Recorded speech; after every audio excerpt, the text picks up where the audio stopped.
Ladies and gentlemen, get ready for an experience like no other. Tune in every Monday at 1 p.m. Pacific Standard Time for The Mary D. Show, where the ordinary meets the extraordinary. The Mary D. Show brings you powerful insights and inspiring stories from a diverse range of guests. Join our incredible host, Mary D. Welch, as she sits down with thought leaders, business owners, and changemakers, sharing their journeys and successes.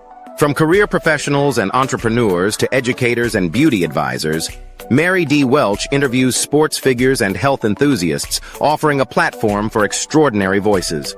Explore the world of extraordinary people and places in business and finance, homes and real estate, beauty and wellness, education and empowerment, sports and health, and more. Want to be a guest on the show? Call 619-669-8603 or email marydwelch.com. Visit www.marydwelch.com to learn more.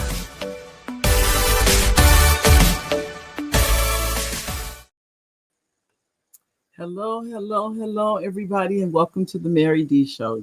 Today, we're doing something different, something totally that we normally don't do, so I'm really glad. We have with us today, before I start letting you know about our special guests, I do want to say hi to our live viewers. Hi, live viewers. And I also want to say hi to the replay viewers. Hi, replay viewers, because you're here. It makes it really nice because we're here and we're glad to see you and glad that you're here for the show. And I do want to say hello to our executive producer, Oliver Welch. Hi, babe. He's in the background. You guys rarely, if ever, see him, but he is there, just to let you know. I want to, ladies and gentlemen, share with you, I'm too excited, about two outstanding performers. We don't call, well, that's because I've been on a set. We don't call them actors, we call them talent. And I'm going to share with you first their bios and then bring them to the stage and introduce them to you. First, I like to, as they say, ladies first. So I'm going to introduce Miss Tiffany Yancy. Tell you a little bit about her. I've known Tiffany, so I know I'm really excited about all the things she's doing. Tiffany Yancy is a screenwriter, actress, a producer, and she's also a professor. She is an award-winning actress, a screenwriter, and producer with over 20 years of experience in the entertainment industry. She is a Philadelphia native and graduate of Temple University with a BA in communications. After relocating to the Washington, D.C. area in 1999, she caught the acting bug and began performing in numerous stage, commercial, and independent film productions throughout the metropolitan area. After many years of honing her acting skills, she decided she wanted to take her career in her own hands. She started learning how to write screenplays. She started learning how to write screenplays in 2012 produced her first film, Love Him or Leave Him. In 2013, the film went on to receive the Best Comedic Feature Award in the Urban Media Filmmakers Festival in 2015, the Best Score in the Philadelphia Film Awards of 2016. Is currently streaming on the Tubi network. Her next film, Holiday Heartbreak, is a hilarious Christmas comedy that was produced by Megamind Media and aired on BET in December of 2020. December of 2020 to rave reviews. It was recognized as Movie of the Week by the iconic publication Ebony Magazine. It also received multiple nominations at the HAPA Awards in 2021 and won for Best Actress by Miriam Bassar. Tiffany's current project, Black Girl Erupted, was produced by Megamind Media for the BET Her Mental Health Initiative and will premiere in July 2023 on the BET Her network. Upcoming projects include Moneymaker, There's a New Santa in Town, and That's Her, starring superstar comedian Country Wayne. Tiffany rebranded her production company, A.T. Yancy Entertainment, LLC, in 2020 and is in the process of developing her own film and TV projects. She also just became an adjunct professor teaching screenwriting at Bowie State University. In this capacity, she enjoys sharing her knowledge and experience in order to uplift and inspire the next generation of writers. I'm going to bring Tiffany to the stage, and then I'm going to introduce our other special guest, which is Michael. So, Tiffany, welcome, Tiffany. Oh, no, that's your picture. Sorry about that, Tiffany. Pretty picture, Tiffany. But I'll bring you to the stage now. So here you go. Hi, Tiffany. Oh, are you muted? Or did I mute you? Okay. Can you hear me now? I can. Can you hear me? Yes. Okay, you can't hear good. me? Yes, we can. Welcome. Welcome. Hey. We're really glad to have you. I know you're a very busy lady, this I know, but I do appreciate you taking time out today to be on the show. Of course. It means a lot. It really does for you to come on. But we have your co-star for this movie, and I did see the movie. I've seen it a couple of times, just so you know. Yay. Thank you for watching. Yeah, I'm definitely a supporter, especially independent. I'm kind of for the independence. So we're going to introduce Michael also and bring him to the stage too. So we're really happy to have both of you. So Michael's name is Michael Jermaine Patterson. He's a native of Washington, D.C., and he is the winner of the 2024 Best Supporting Actor in a Feature Film, Undefined at the International Christian Film Festival, CFF, and Red Letter Awards. Wow. He began acting at the age of 12 and after an introduction to theater arts. Years later, he took a serious interest in a number of martial arts disciplines, as well as conditioning himself for many years as a track and field sprinter and hurdler. Although he enjoyed the number of other talents God blessed him with, Michael continued to have a huge passion for becoming a successful actor. Michael's previous works include Disciples in the Moonlight, The Forge, NBC's Law and Order, Undefiled, The Novelist, Imposter Pastor, Million to One, Heaven Sent, Iceman, Book One, Perfect, the series, Fabled, and a host of other films he has enjoyed being a part of. Michael continues to excel while at the same time remaining a student of the art of acting. He thanks the Lord Jesus Christ for the number of close friends and family that support him in the challenging realm of the entertainment industry. I'd like to welcome to the stage Michael J. Patterson. Hello. Hi, how are you? Fine. How are you? Good. Good. Hey, good. Tiffany. Hey, Mike. Or I should say Jermaine. I did not know that was your middle name. Oh, Lord. Look, I'm finding out more new information. I was like, oh, okay. Oh, Lord. Well, both of you. I just want to tell you both did an outstanding job. I know people, when I meet talent, that's the first thing I say, because I totally realize that you're working. And the key is that you don't look like it. That you really don't. I'll be the first to admit that. I'm always in awe when because I'm always behind the camera. So when I see what's going on in front of the camera, I just admire it. So let me just tell you, you're doing a fabulous job, both of you. Thank you. It's work, and it takes years of experience and practice to make it look easy, but it's trust me, it's not. Absolutely. But that's when they say, that's when you know you're a true professional, because you make it look easy. Thank you. Yeah. We try to. Yes. Yeah, we try to.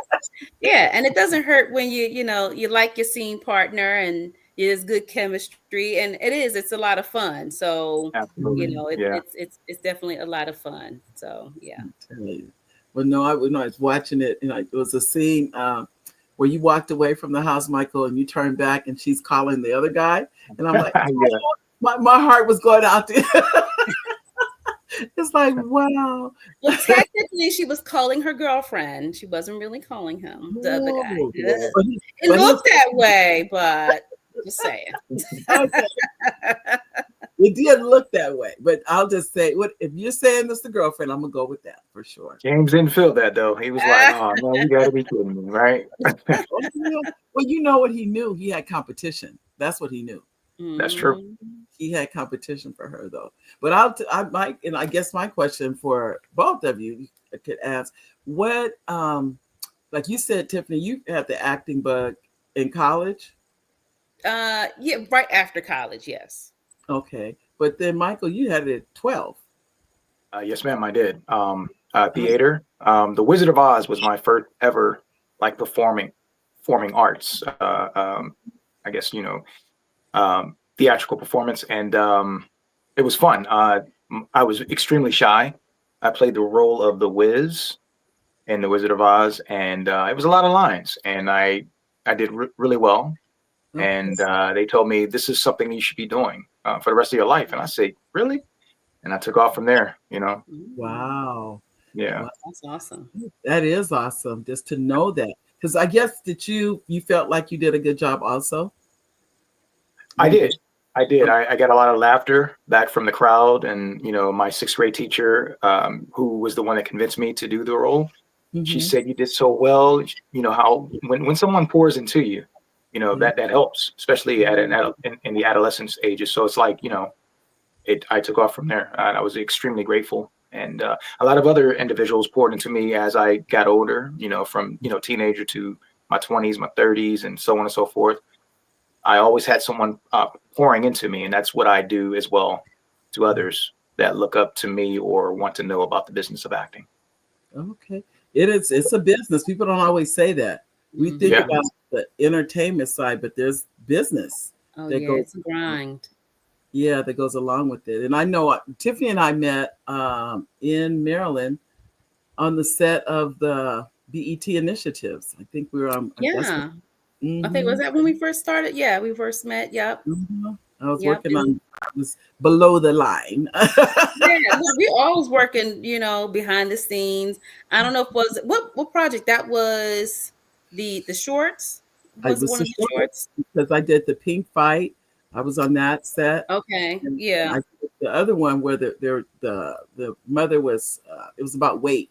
I was on that set. Okay, yeah, yes. I think that's where we kind of like really connected. So yeah, I was helping out behind the scenes there. So yeah, you just meet people, especially and also in the mentee program, Right. me, joining and helping out other, aspiring writers and kind of giving guidance. So yeah, then we definitely connected there as well. Yeah. But I think for me, it's the eyeball to eyeball. That's what Yeah. I call Oh yeah. Oh yeah. Definitely in person when you get to meet it. people face to face and feel their energy and yeah. And it's from there you have been so positive and supportive. Even like I said, you came out to on Black Girl Erupted, the set out in LA. So I was in your neck of the woods and you came through and Yeah. was helping out on set. So that means a lot. It definitely means a lot. So I appreciate you. Oh, That's all. not a problem. I think I was a teacher for over almost 35 years, and went through all the levels of administration. But to be here and after in this business, to me, it's like a dream come true. So when I hear that you started young or you started right after college, I'm thinking, wow, I never thought that this was something I would do. And that I'm doing it. I'm just like, thank you that I found it out. Yeah.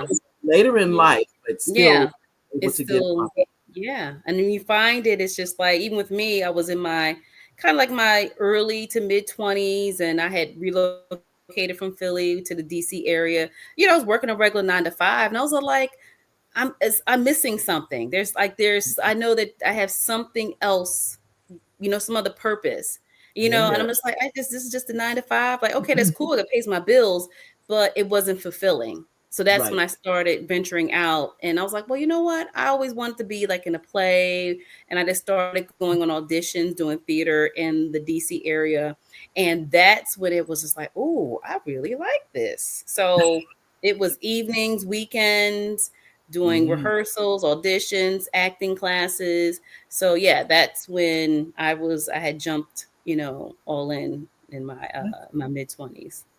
Wow. But that's why when I admire you said, Michael, of 12, I'm like, Yeah. at 12 years old, I'm thinking, I think I was playing softball or something, or or basketball. But yes. Yeah, I Yeah. played sports a lot, and so I did the football, track and field, martial arts, and stuff like that. So I was always continuing that. But my love and passion for being on the stage as well as TV and film, it trumped that other stuff. So it was like, yeah, when I have the opportunity, I'm going to go all for it, and that's what I did. I tried it in my 20s, failed miserably. Then I got older, had a family, had to take care of them. I was an IT engineer for 23 years. And then, the pandemic happened and I got laid off. And that's where God told me, jump back on in there. I was like, yeah, right. This is not going to happen. And he said, just try this short film. And when I did that short film, things just took Started off. happening. Yeah. And I was like, yes. And while at the same time I was working IT and acting at the same time, I was doing like 2 full-time jobs. So I believe that it was the Lord saying, you need to calm yourself down. You're tiring yourself out. You're stretching yourself out. You need to take one or the other. And so I took it. It was. Okay. Yes. Yes. That step out on faith. Yeah. Absolutely. That's what happened when I actually retired from education. I did not know when I said to my principal that I was leaving. I said, I'm retiring. And she was like, you don't want to retire? You want to stay? You want to do this? And I said, I didn't know anything. All I knew was I'd heard 2 words from the Lord in prayer, and that was trust me. Never heard anything else, never knew anything else. And I didn't even know what was out there. It could be, I had no clue, but I said, you have an opportunity to do something different, even though you don't know what it is, then do something different. And I'll be the first to admit I was scared. I was too. I don't want any misconceptions going on here. I was afraid because all I'd known was education. So to step out, and then when I found out I could write, I first started writing children's books, and then I end up going into screenwriting. So I do both now. That's awesome. I still write children's books. I've never stopped. They still come to me, and I still write them. But I'm more focused now on screenwriting.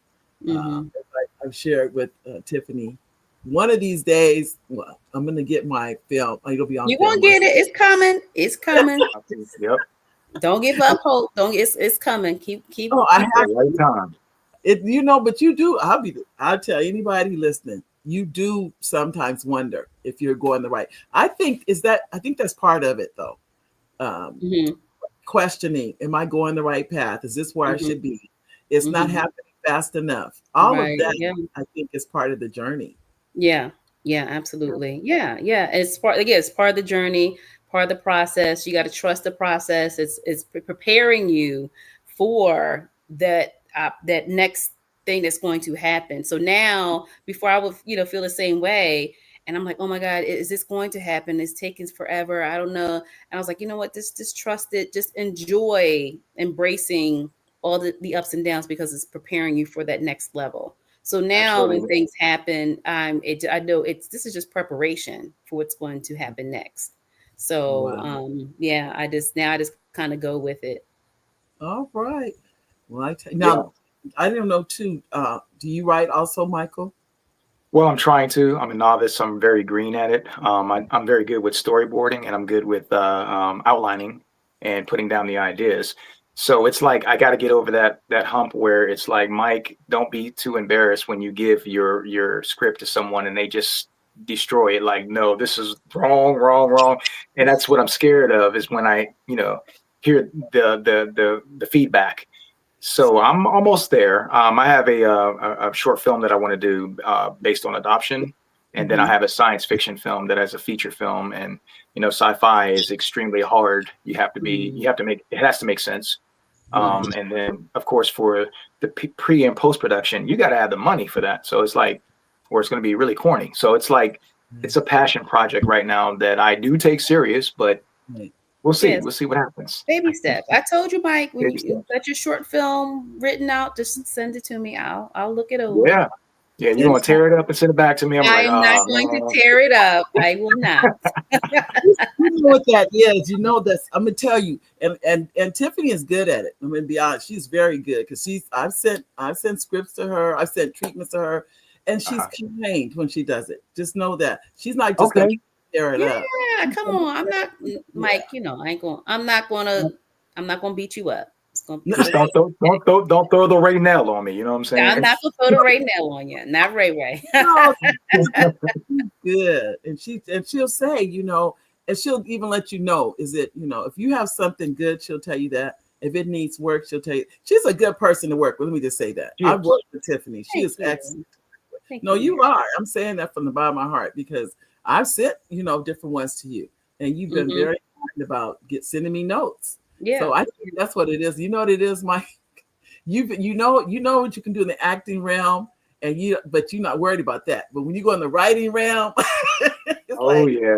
it's like I'm still worried about the acting realm. I'm still learning. It's storytelling is you know, it's like a faith-to-faith type situation. You get better and better and better, hopefully, and you learn, you observe, you learn, you listen, you become the director's actor, and it's always you're always learning. So I'm a sponge. So I got a long way to go still. I think I believe I still have a long way to go. No, and nobody knows it all, and it's right. Saying is every project you know you're learning something new. Plus, you're probably taking classes all along the way too. At times, yes. Yeah, I'm saying you're all a work in progress. Yeah, we really are. So I know for me, I'm still hanging. I think it's my fifth now, Tiffany, my fifth feature that I'm working on. Well, I'll tell you, we'll talk about it. yes, we'll talk. We'll definitely talk. We will definitely talk about it. Well, I know too. Now, I know with your writing, Tiffany, you have been, because like you said, I was on Black Girl Erupted, but that girl, is that the newest one? I think that's her. Yeah, that's okay. That's her. Yeah, that's the newest one. That is, I don't know exactly when it's going to be released. It's going to be sometime 2026.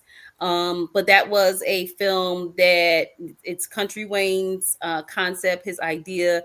You know, he came to me on the set of Holiday Heartbreak in 2020, and when he was, you know, in my first film, and he told me the concept, the idea. I kind of went home, wrote up like a synopsis of what he told me. And I was like, okay, you know, I presented it to him and he was like, I love it. Yeah, I want you to write my script. And I was like, okay. So I was like, but the thing was, you know, I was so afraid, but I was like, this is a challenge that I have to, like, this man came to me.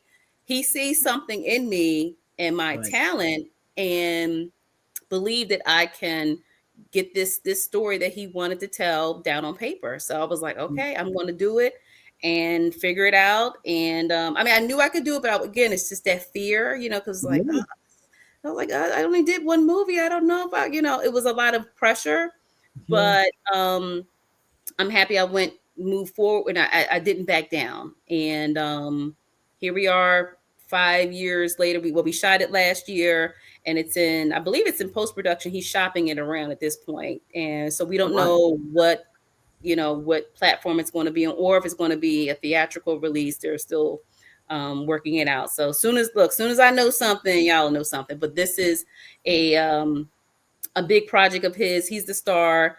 It stars also Coco Jones, Tabitha Brown, Miss Pat is in it, Loretta Devine, Jay Alphonse from P-Valley. So it's a star-studded cast.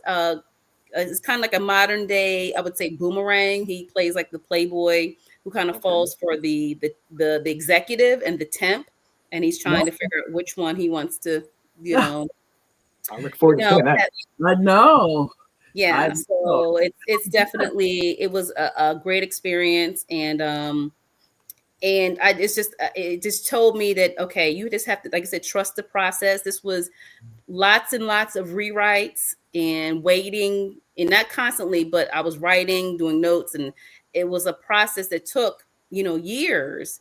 And even now it's like, okay, I'm still waiting to hear like when it's going, you know, so I'm like, just be patient. Let me just continue writing my other things. And this is going to come when it's supposed to. So, so it's just a lesson about just being, you know, trusting the process, having faith, and just keep moving forward, you know. So I'm really excited to see the final outcome. All right. Yeah. And this is a comment from Nanette Mitchell. She's one in our audience. And she just says, hi, Mary and guests. Hi, Nanette. Nanette. Hello. This is interesting. Nanette, we found out we live 2 blocks from each other. Oh, okay. You didn't know that. You like, hey, neighbor. I know. It was so funny. I forget I had to take something to her. And she told me her address. And I said, that sounds really familiar. She goes, yeah. And then when I went to her house, I said, do you know I live 2 blocks from you? We couldn't believe it. That tells you just how small this world really is. Yeah. When you're doing the internet, you can be anywhere in the world. Yeah, absolutely. Yeah. And this is the executive producer. He says, talking about saying no nicely. Talking about it? Talk about saying no nicely. It's okay. What do you say? That's the book that I wrote. Anyway. Oh, okay. Okay. Got it. And then he says, hi, Tiffany and Michael, welcome and thank you for joining the show. We appreciate your input. Oh, hi. Thank you for having us. Thank you for having us, man. I tell you. Well, and we have another comment, and this one is from Angela. Where do the actors see part 2 of Perfectly? We're getting a lot of this. I'm telling you, I had people who are watching. Wow. Are you getting that too, Mike? Are you getting that too? People are I'm getting a lot of that. Yeah. They're like, what about the son? What about Malini? Yeah. Are you all going to have another conflict down the road? There's so much. It's wide open what you can do. And Cadell, our writer, producer, and director, he's really good as well. Extremely good. He said, as long as he can get the budget. Right, that's the thing. Yeah. I'm just telling people, keep watching because this is an independent, film project. Right. Me and Mike are executive producers, so we put up some coins in order for this to actually happen. So it's basically the more streams, more people watching and sharing, the more money we can make on the project and the more money we can reinvest to possibly do a part 2. So that's why we just need people just to continue to share, watch it. Yeah. I just tell people, just put it on while you're washing the clothes, doing laundry, doing the dishes. Just let it play in the background a few times. Look, it's on my TV right now. So, but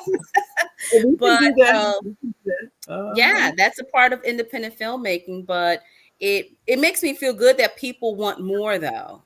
People are so in tune to the characters and the possibility and I didn't know I didn't want to cut you off, Mike, but I mean, the reason why we didn't see more because, the actor who plays my son, Dion, he actually moved. He moved to California and Malini, aka China, moved to New York. So it was scheduling issues to try to get them to come back. Mind you, this movie took us about 5 years to get done. Wow. So when it first started, it started with just Mike and Alex. So did you want to talk about that, Mike? How it started? So it started off as a series. We were actually accepted to the ABFF, the American Black Film Festival in Miami. And we, that was a highlight of our life as well. During the pandemic, so we had to stream it on our phones or laptop because 2021, And so, Cadell and I spoke, as well. He spoke with Tiffany, and we were like, we should just go ahead and do some more episodes, and we did that. And then, I think some time went by, and then we thought about just let's do a movie. Let's just go ahead and close this out, and that's how it began. And I believe that Cadell, as well as everyone attached to the movie, we did an awesome job. I'm extremely proud of us all. As well as shout out to Alex, to China Palmer, to Donnie Brown Jr. and Tierney Crenshaw. They were amazing. Could have done it without them, of course. And also Zari Greg. Yes, that's the man right there. I love that scene. Oh yeah, he kills that. Yeah. So he plays Mr. the 15th. He did an excellent job. He came. He did. Yes, he did. Playing. He said, "Okay, he was funny." Shine. I just thought that was so cute that he had a nickname for you. I know. Listen, when And people was shout out, watching, I'm getting text messages. People call me Sunshine. I was like, okay, well, at least I know you watched the movie. So Exactly. Sunshine. I yeah, remember that. it is Sunshine. And he was only, I think that one scene. I think that was his scene. That one scene. Yes. Yeah, he had Yeah. one thing. But Mhm. he tore it up. He did an Oh yeah, amazing he job. nailed it. Yeah. Yeah. And shout out to Angela for bringing that up for the part 2. You know, shout out to Yeah. Angela Marie. That was awesome. Thank you so Yeah, much. God willing, yeah. If we could, honestly, we'll see what happens. You never know. At this point, we were just trying to get to the finish line on this one, just trying to get this done and out Right. there because of the, the process, long process it took. But if it's meant for us to do a part 2, I mean, we'll Yeah. see. We'll see. I think it should be a part 2. I think we should see you guys get remarried. That's what maybe this is me talk, of course. Okay, that's fine. We'll welcome the feedback. Yeah. And part 2, because I liked at the end when the couple was sharing their ways that they have maneuvered their marriage, and they're giving those kind of tips. Yes. I obviously saw the movie, so Yeah. but Yeah. some parts, and I thought they were really touching. Mhm.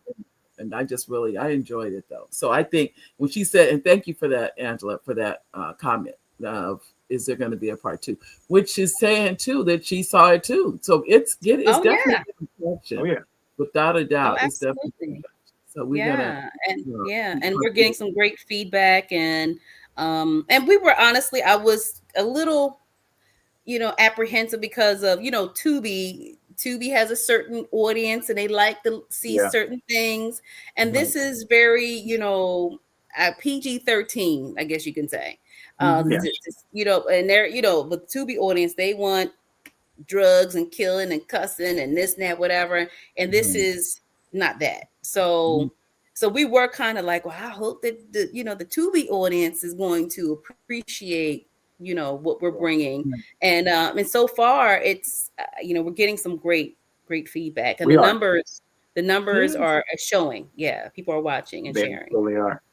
See? And it's a film that's relatable. It's relatable to all 3 generations. You got your Gen X, you got your Gen Z, you got your millennial. Right. It's relatable. These things happen. They're true. So why not bring that, forth into the viewer's eyes and also do a part 2, down the road.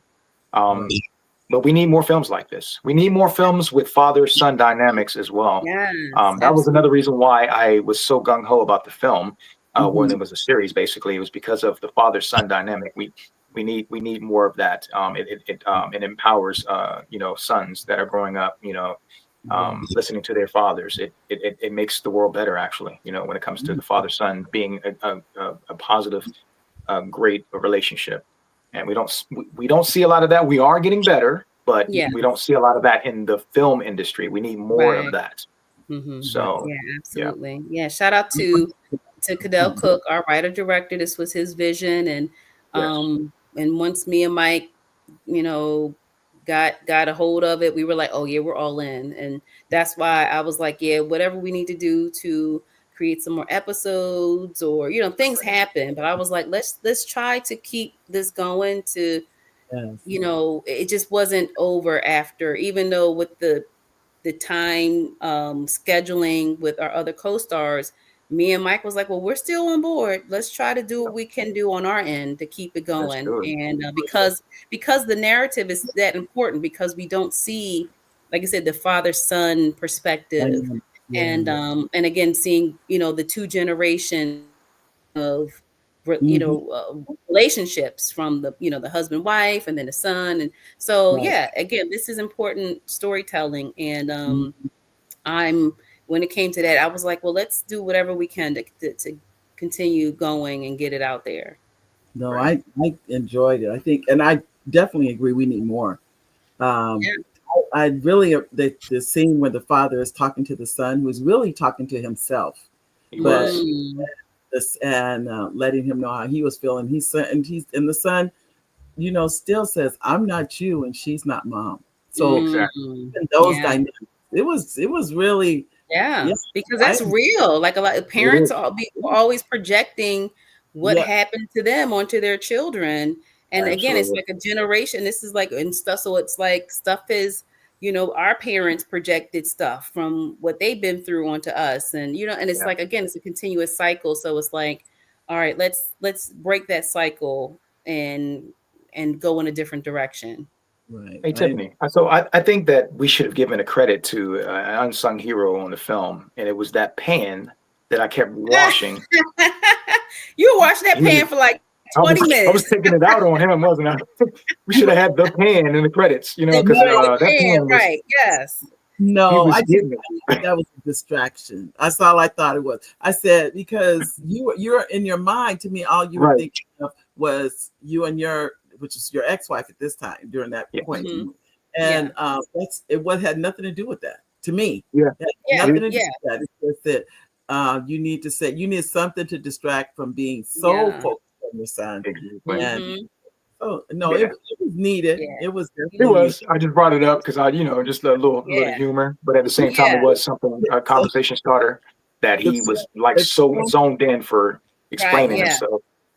Well, I'll tell you that the father's son was even the mother. I think you were very, in my opinion, and the mother in there, skeptical of the girl. Mm-hmm. It's like she doesn't have she hasn't declared a major. You haven't declared a major. Mm-hmm. But he's telling you this is the one. You're like, wait a minute, where is this going? It's what you're right. Goals and that kind of thing. But she figured out that they were too young too. Even though her father said, "Whatever you decide, I support you." Right. Yeah. I thought that was important too. He never told me what to do. He said, "Whatever you decide. If you love him, marry him. If you don't, it didn't. Not that he didn't say it didn't matter, but that it's your decision." That's what he was really leaning toward. And she didn't. She was like, he's letting me. She wanted the dad to tell her no, but he was like, "No, I'm gonna let you decide on what do you feel." Right. So I think she knew she was too young, but she, like you said, she wanted somebody else to make the decision for her, and he wouldn't do it. Yes, exactly. So it's like you have the parents being parents, and even though Raynell, she was a little hard on Melanie. As I was watching, I was like, dang, Ray was just, and like in real life, I wouldn't be like that towards. I was like, she's a sweet young lady, but Raynell was just giving just stank attitude. But I get it. That's her son. That's her only son. That's her baby. Mothers are about their sons. And she was just like, no, this ain't, you're not gonna get up here and just get married. And Raynell was like, no, this ain't it. So and that's real, and that's how some mothers are. Some mothers are way over the top. But Raynell was like, not my baby. Yeah, I think because neither one of them really had a future. Yeah, that anybody could see, type thing. Yeah, and so and just like how the dad was trying to talk to him about relationships, Raynell pretty much agreed with James. She didn't have her own way of kind of expressing how she felt with her little like mannerisms and facial expressions, but she was in agreement with like, no, this it was the respect factor. I saw Raynell respecting the father-son dynamic as well. It was like, you could tell that the father loved his son, and that's what I wanted to convey as in that character. And so I knew that Raynell knew that and loved them both and respected that relationship. So that was really good the way Cadell wrote that, especially when we had the little gathering around the puzzle with Melanie. You could see that it was the language that the script was intended. It was done that way on purpose. You can tell, and we got our ideas out while at the same time we were combating with each other. Like when she said you didn't choose a major or something like that, or the flesh flowers or whatever, and you saw my little nonverbal reactions to it. Yeah, and I was just because I was like, the subtext, subtext, exactly. There it is, subtext. Yes. So it was a clever piece. Oh yeah. And the subtleties were definitely there. Even when the other the boyfriend walks in and he goes, "What? That's your ex-husband?"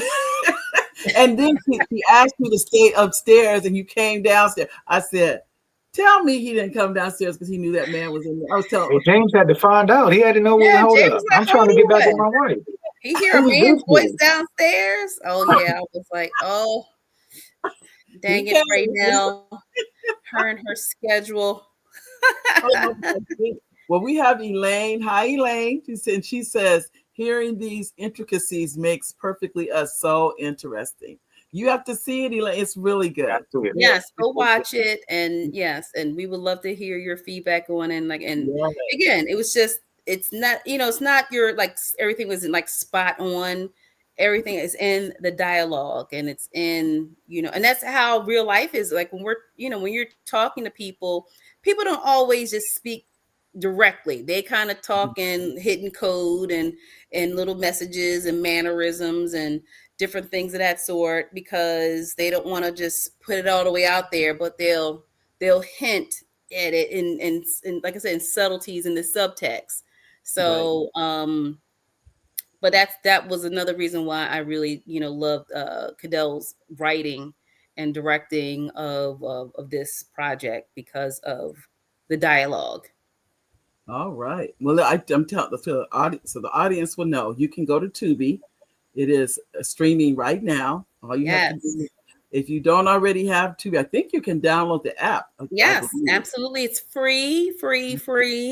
I mean, there's commercials and, but don't worry about the commercials, but it's absolutely free. Download it on your phone, your smart device, TV, and just watch it, and you will definitely enjoy it. And like I said, watch it with somebody, especially it's great for couples, and because it's, again, if you're a person that was in a relationship, you should be able to relate to this movie at some point, from the young perspective, the younger generation, to the seasoned generation. There we go. The season. There, that's good. Season, yes, like fine wine. Right. Well, I know the scene at the very beginning when you I don't want to ruin it for people, but anyway. Well, look, they just need to go and watch it then, because if we got to talk about it, that's gives them more reason to go watch. Okay. It's a hot scene, y'all. I'm telling you now, it's a hot scene. It's really good. Yes. Absolutely. What's not I guess the first scene, but that scene when you have the argument, I was thinking, was that a big enough argument for what eventually happened? And I realized it wasn't just that situation. Yes, that was like the tip of the iceberg. Correct. There you go. Yeah. It had to be built. It built up to that situation. Right. Why it had came to that point. So, but it was still real nice. Yeah. We've seen it a couple of times. We're going to go back and watch it again probably tonight. Okay. Thank you. Yes. We enjoy it. Go back and watch. But and that's the thing, is this is what happens in relationships. It's just like you said, was that enough for them to, call it quits? But it's just like, well, how long has this been an issue, and how had they had?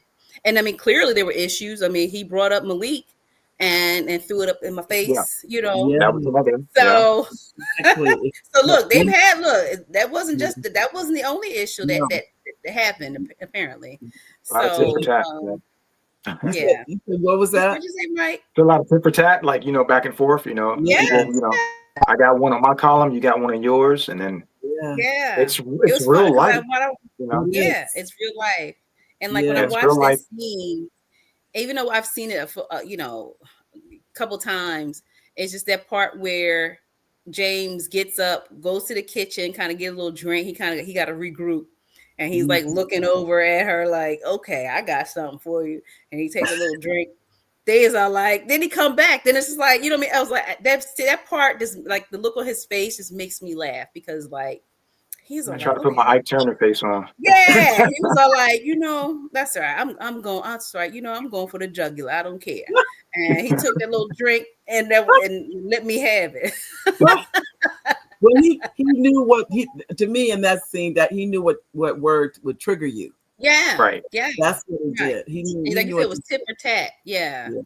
And it was that, but no, it was still. It was. Like I said, I enjoyed it. I'm sure. The audience, if you haven't already seen it, I would encourage you. It's on Tubi, it's streaming, and just like as they said, you can turn it on and fold up clothes or whatever else you're doing. But I promise you're going to want to watch it. You're gonna want to Yes, watch. but watch it first. Yeah. Then let it play a few more times while you're doing other stuff around the house. Okay. I don't have a problem doing that. What advice with either I'm gonna say whichever one to answer first. If there's someone here is interested in going into the entertainment industry, which is a hard industry, it's not easy. Mhm. And what advice would you give them? I would say no role is too small when you first start out. No role is too small. You have to understand the business. You have to find out where you are at, and you never know who you meet in a community theater situation when you're at networking events, and you don't have a resume of anything, but you still want to be an actor or actress, and then you meet the right person, and all of a sudden you're in an actual short film or film. You might be even a big budget film. It can happen. It's just all about making yourself known, asking the right questions, being at the events, and don't limit yourself. Don't think that you're not good enough. That's you can't do that. You got to go there, and you are a business. So if you're a business, you have to have confidence first and foremost. So just try all the avenues: community theater, auditions, networking events, acting classes. Acting classes actually are the doorway to films, to being in a film. Yes. Like it's no matter how talented you could be, the most talented person coming out of college with a BA or a master's in art or MFA as a cinematographer or whatever. You can be the most talented, but if you don't have the connections, you're just a talent sitting and not doing anything because you're not out there presenting yourself. You got to go out there. That's the first step, is the courage to go out there and present yourself. Absolutely. And I'm one of those guys, man. You come to me, I'm going to help you. I'm just going to do that. That's just the way I am. So, reach out to me. I will definitely help you. All right. But I understand that. Hope I made some sense. No, you absolutely. Yeah. Spot on. Did you have any advice, Tiffany, for someone interested?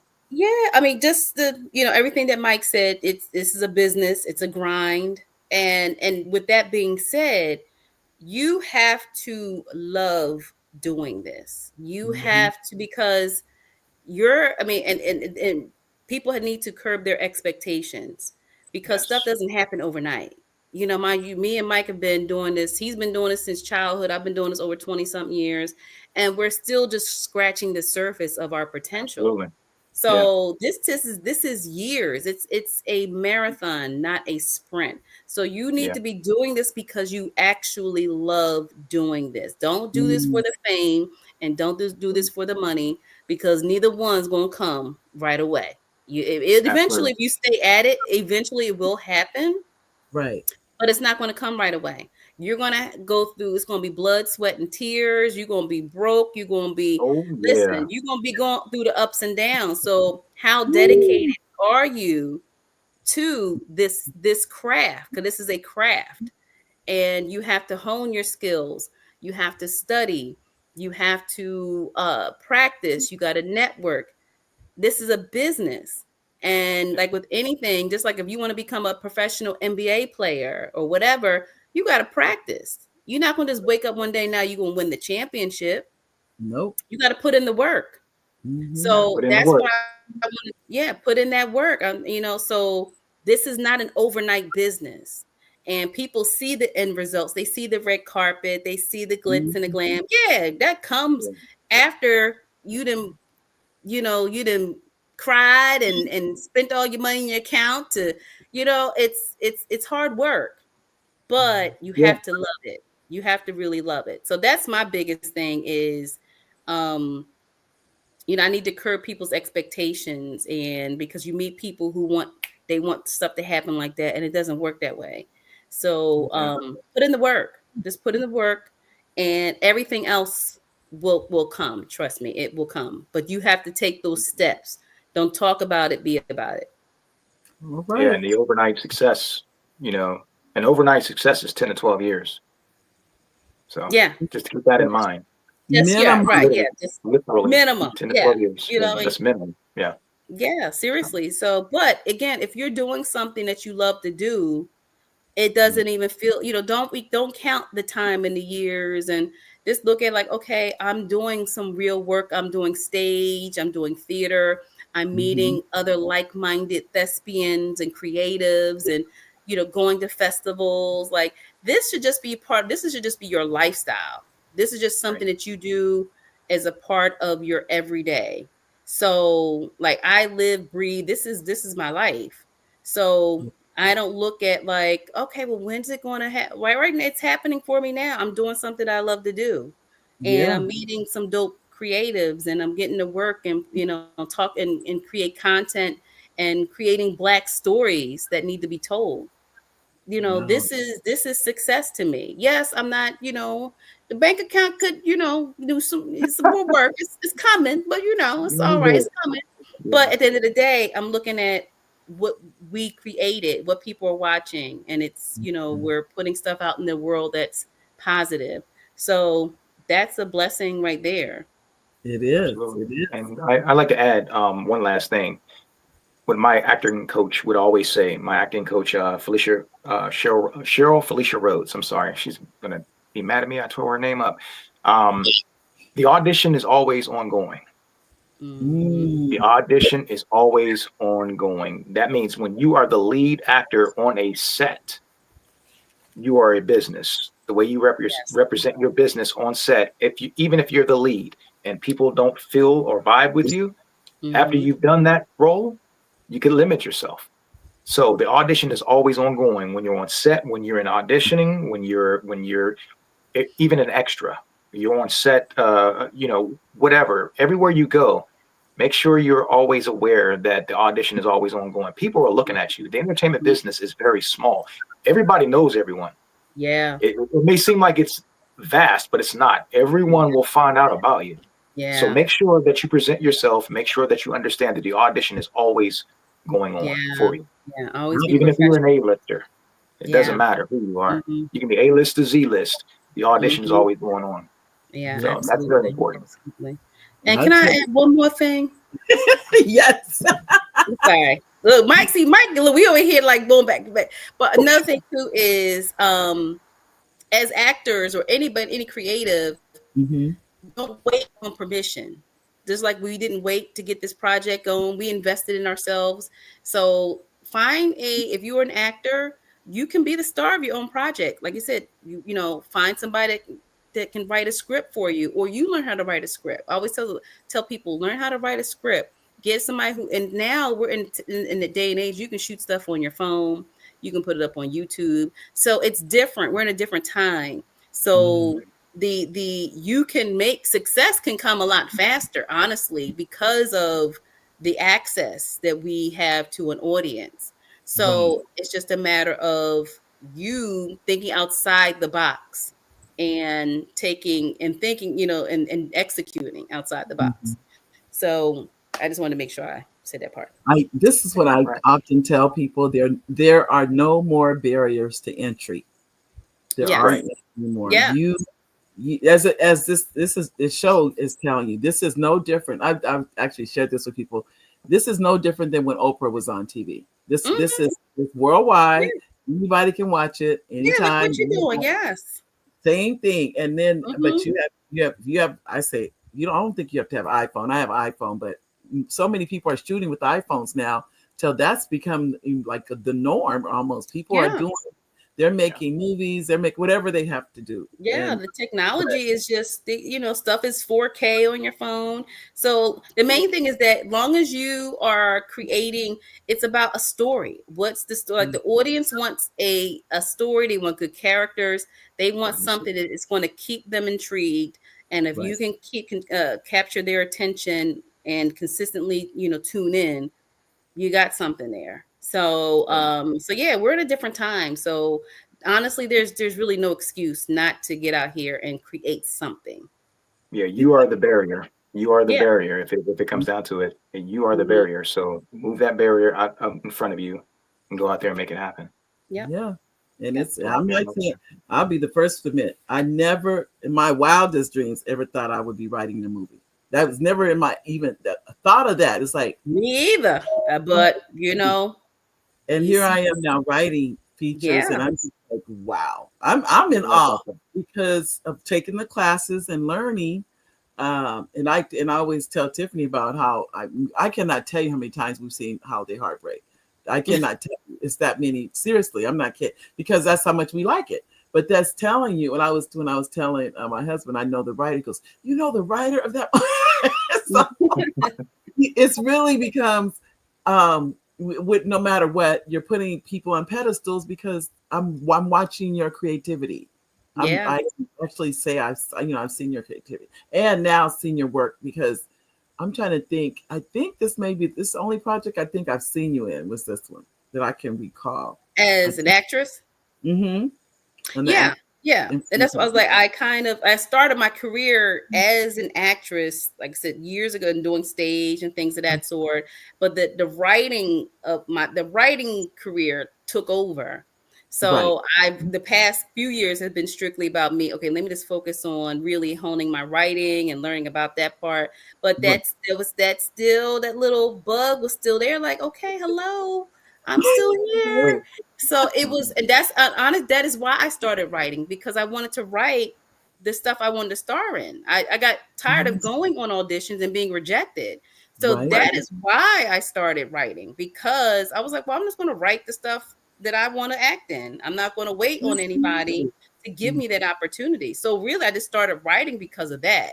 It's just the fact that my stuff, got to the point where it's like, all right, well, they're casting other people to be in it. And it's like, oh, wow, then, I must be pretty good at this, But it started because I just wanted to create my own opportunities. That's how that happened. So then when this came along, I was like, oh, this is a great project for me to kind of get back in front of the camera. I really, I'm the type of person now, it's like, I don't have to just get out here and just audition for anything, because I can write just like now I'm writing a series for myself. So I don't have to go and audition. I'm like, I'm just going to write the stuff I want to act in. Wow. So it's power in that. That's why I became a writer, because I don't like being rejected. So I was like, nobody going to tell me no. I'm just going to write it. Well, I can tell you, Nanette said she did watch Perfectly Us today, and she gave you guys a thumbs up. She said, good to know to watch it several times. She's going to make sure we all of us watch it more than just yes, girl. A minimum of 5. This 5. We're up to 3 now. So okay, we've got to add at least 2 more for sure. Yeah, you know what I mean? I now do like kind of like 2 a days. I come home from work and just kind of like put it on, and Well, I just want to make sure I thank the 2 of you for taking time out of your schedules. I know that you're busy people, but definitely you're creators. Please keep creating. Don't stop. And keep making film. I know it's not easy. I already know that. Even as I'm writing now, as I said before, writing one now. I'm excited about it though. I haven't got to the point where I'm like, oh, this is where it's still, the excitement's still there. The energy's still there. And I feel very confident that something's going to be greenlit. It will. Just keep going. I'm telling you, if you have that excitement, if you have that feeling, and the ideas don't leave you alone, it's just telling you like, okay, it's I just have to continue just getting it down on paper and trusting the process that one day it will happen. So you never know, Mary. Look, I'm working on building my production company now. So we want to see what happens. We want to see. You never know. You never know. And this one, I think the goal for the one I'm writing is to keep the budget, relatively low. I don't want I know one I wrote, and Lynette was telling me, she said, I need to change. I started too slow in the movie. I said, okay, then I'm going to change the way I start. But the rest of the movie stayed the same, but I just opened it up differently. So I'm learning. And this, like that beginning is important. Pardon me? I said that at the beginning is important to keep the audience. Yes, definitely. Yeah, the opening scene. Yeah. So, but again, that's a part of the process.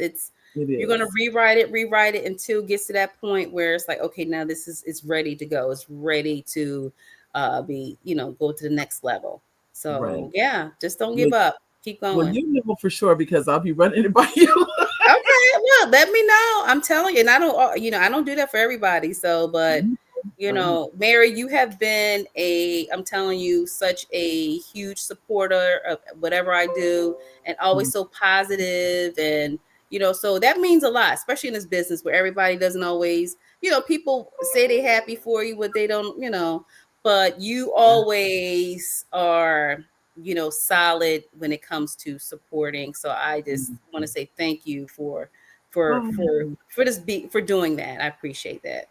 Oh, you're Thank you. welcome. I've been an admirer, like I said, and of your work. So just keep it up. And Michael, you too. I've seen you in different productions, and I've definitely been an admirer of your work also. So look That is forward a working man right there, Mary. I'm telling you, Micah is in a movie like every other week. Every time I turn around, he got a new trailer, a new premiere. I'm like, bruh, when do you have time to do all this stuff? This man is working. Good for Okay. you. Good for I'm you. trying, you know. You doing like, look at his IMDb. He has like over 60 credits. Like, wow.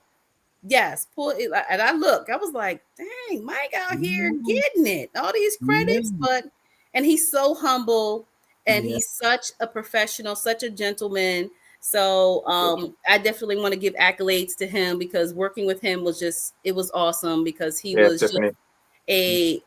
just a super talented, of course, but his personality, no ego, just such a gentleman. So just, you know, I give props to, you know, people who are in my circle who are doing great things, and they're just such positive, genuine people, and I appreciate that. So, all right. So you know, I love y'all. Y'all my peeps. Yeah. Well, I hope that you'll come back again. I don't know if it'll probably be for another, maybe for part 2, but it could be for another section too. Sure. Yeah, we shall see. Speak it into existence. Yes, it can happen. You know, I think you're going to do well. I think without as much as I can, I'm pumping it up, telling friends, sharing it. As you know, the emails have gone out, and anytime I can say anything about it, I'm trying to encourage people to go watch it. Thank you, Mary. And thank you again for coming. I will see you. I hope to see you soon, or come back soon. Oh, absolutely. Absolutely. You'll share your wisdom with the audience. So I appreciate both of you. Thank you. Thank you. You're welcome. You're welcome. Ladies, gentlemen, that's our show for today. I want to thank, as I did before, our guests today, which are Michael J. Patterson and Tiffany Yancy. They have been outstanding guests at the Mary D Show. Thank you all for tuning in, and we will be back on Monday. Thank you. All right. Everybody. Bye.